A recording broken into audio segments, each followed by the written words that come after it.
झाडाखालील शाळेतील शिक्षिका इशिका शेलार यांचा शिक्षक दिनानिमित्ताने आमदार महेंद्र थोरवे फाउंडेशनकडून सन्मान। डॉक्टर सर्वपल्ली राधाकृष्णन यांच्या जयंतीनिमित्ताने सर्वीकडे शिक्षक दिन साजरा केला जातो।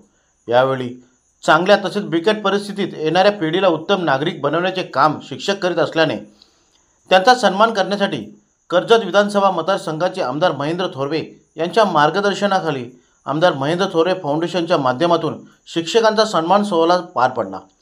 यावेळी विशेष आकर्षण ठरल्या त्या वीटभट्टी कामगारांच्या मुलांचे शैक्षणिक जीवन घडवण्यासाठी झाडाखाली शाळा भरविणाऱ्या शिक्षिका इशिका शेलार गेली कित्येक वर्ष इशिका शेलार या विविध ठिकाणी जाऊन तिथे असलेल्या वीटभट्टीवरील कामगारांच्या मुलांना एकत्र करीत त्यांना झाडाखाली आपली शाळा भरवून शिक्षण देण्याचे कार्य करीत आहेत।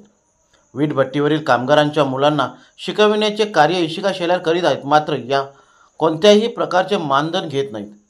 ज्ञानदानाची ही सेवा त्या कित्येक वर्ष अविरत करीत असल्याने त्यांना मागील वर्षी राष्ट्रपती पुरस्कारही मिळाला आहे। अशा निस्वार्थीपणे ज्ञानदानाचे कार्य करणाऱ्या शिक्षिका आपल्या मतदारसंघात कार्य करीत असल्याने आम्हाला इशिका शेलार यांचा अभिमान आहे। भविष्यात त्यांच्याकडून अनेक आदर्श नागरिक घडतील असे वक्तव्य यावेळी आमदार महेंद्र थोरवे यांनी केले। तर शिक्षकांचा इतक्या चांगल्या प्रकारे सन्मान करून त्यांचा शिक्षक दिन आमदार महेंद्र थोरवे फाउंडेशनने केल्याने इशिका शेलार यांनी फाउंडेशनचे आभार मानले। आमदार महेंद्र थोरवे फाउंडेशन यांच्या मार्फत शिक्षक दिन साजरा करण्यात आला।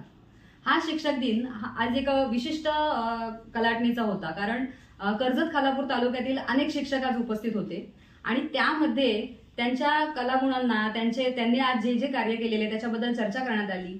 शिक्षकांसाठी येणाऱ्या योजना किंवा त्यांच्यासाठी येणारे त्यांच्या समोर येणारे काही चॅलेंजेस असतात त्याच्याबद्दल चर्चा करण्यात आली। खूप आगळा वेगळा हा उपक्रम होता आजचा आणि खूप सुंदर प्रकारे त्यांनी आयोजन केलं होतं कार्यक्रमाचं।